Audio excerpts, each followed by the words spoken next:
Hey Lara, let's take a look at your week 1 assignment 2 drawing that you've got here. It's a good start overall.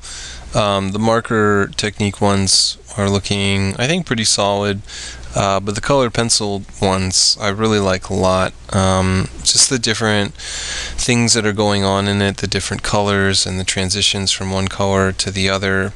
There's a couple areas I think you can try and work on getting things to feel a little bit smoother in some cases, because especially if you have a darker color with a lighter color on top, it's really going to show every single mark you make. But like the pink one and the green one, I think are terrific in how they kind of are mixing both of these kind of mediums together, which is really nice, and just a nice variety too of color. Not just sticking with a single colored pencil or a couple colored pencils, but it really looks like you're kind of testing them all out, which is cool. The technique ones I think are both very good. It feels like the green one, I'm not sure if I'm noticing any cuts on the top and the bottom, which is something that you want to be sure to do, and you want to make sure that the cut is as thick as you possibly can get it, just as thick as the blinds are.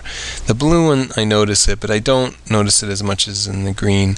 It might be there, and maybe I'm just missing it, but especially on the bottom, it seems like there's a really thin kind of cut in place.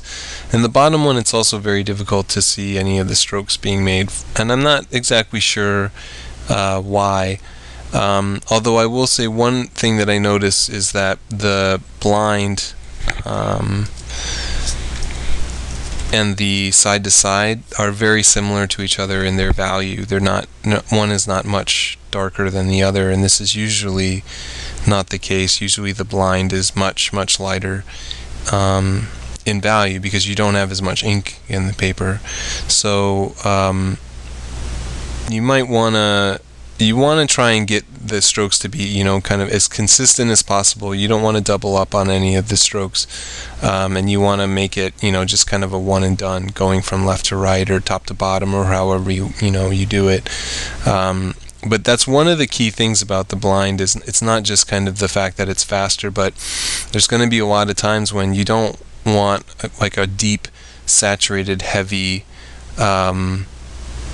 color in place, and you're going to get that if you do a side to side, and so things tend to be a little lighter, a little bit more vibrant if you're able to do the blind in those situations. But the top one looks good. I can see the cuts, I can see the up and down that's going on. There's pretty good coverage with the blinds. The side to sides look very good. They're nice, they're consistent, they're even.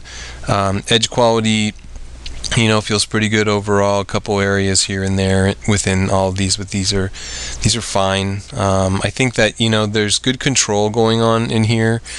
Things are nice and clean. The colored pencil I think is showing a good amount of experimentation and also a good amount of control as well. So I think you're working out in a good place right now. I think that the everything that is here is as it should be, and you'll definitely see, I think, more improvement. The blind will get a lot cleaner. It'll be less kind of messy, I think, which is a lot of people have issues with in the beginning.